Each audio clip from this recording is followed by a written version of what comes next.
Hi, it's James Shipley here doing the online race brief for the Dorney Triathlon that's taking place this weekend, obviously at Dorney Lake in Windsor.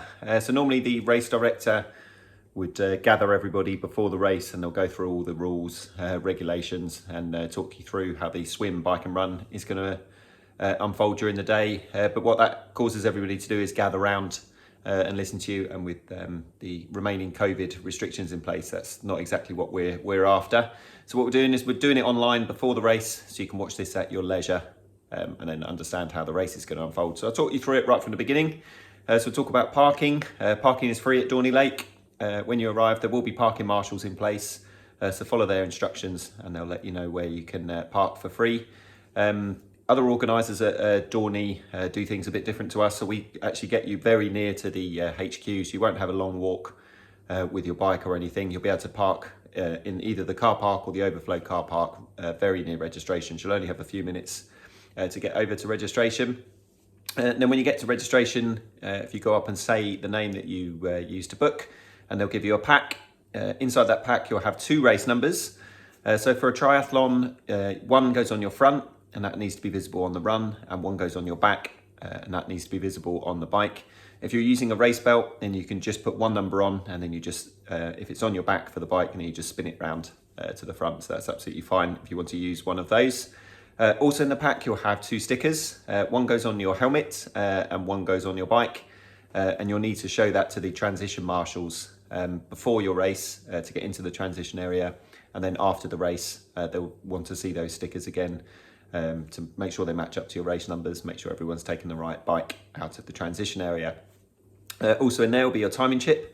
So your timing chip needs to go on your left ankle. It's very important that it goes on the left ankle. And for the swim, if you don't cover it with your wetsuit, there's a much better chance of it reading once you come out of the swim. Lots of people like to cover it up with the wetsuit, but what you're doing is basically creating a barrier between the antenna and the timing chip. So if you don't cover it with the wetsuit, it will read after your swim, and make sure you get all of your splits. So talking through the swim will be in a time trial start. So everyone will go in the water one at a time, and there'll be a starter down there that will bring you forward based roughly on your estimated swim times. Because it's a time trial start, it doesn't actually matter where you start. So if you find somewhere that you feel comfortable in, the starter will bring you up based roughly on your predicted times. But it doesn't matter if you move up that queue or back behind the queue if you think you're going to be faster or slower, because it's all chip times and it's an individual start. Okay, so once you start, it's a very simple rectangular loop for Dorney Triathlon, whether you're doing the sprint or the standard. It's literally just straight up, across to the right and straight back. There's some little swim buoys, so sighting is very easy at Dorney, and each of those little swim buoys are 10 metres apart, and then we'll have giant swim buoys that will dictate where you need to turn. So just have a listen to the starter marshal there, and they'll let you know which giant swim buoy you need to go to. So it'll either be yellow or red, depending on whether you're doing the sprint or the standard. If you do get into any difficulty on the swim, what you need to do is lie on your back and put one arm in the air, and that will signify one of the safety crew to come over and help you out. For that reason, we don't allow backstroke in swimming. If you start doing backstroke, they'll think you're in trouble, and you might find a kayaker tapping you on the head and trying to pull you out of the water. So yeah, only front crawl or breaststroke, please. Once you come out the swim, you're going to head into the transition area. One of the rules of triathlon is you're not allowed to take your bike off the rack until your helmet is on and secure. So make sure you do that first. Then get your bike, head out of the transition area, and you're not allowed to get on your bike until you've gone past the mount line flag. So once you're over that line, you're allowed to get on your bike.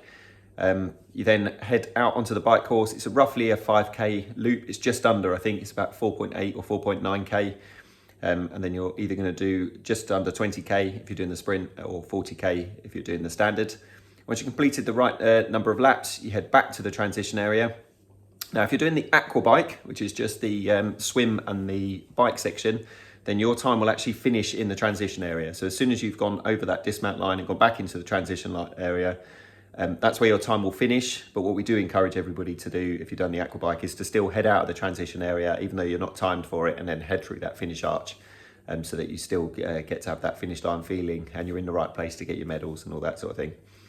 If you're not doing the aqua bike, you're doing the full triathlon, you rack your bike, take your helmet off, and then head out onto the run course, and then it's just a 2.5k round the lake and 2.5k back. And if you're doing the standard distance, you do that twice. There will be a water station out on the course as well, on the run course. Once you've completed your correct number of laps, come through to the finish line instead of going around for another lap, and that's where you'll get your medal and your goodies and all that sort of stuff. The times will be published online. We're not allowed to do those little slips of paper or anything at the moment, and there won't be a prize presentation, unfortunately, at the moment as well.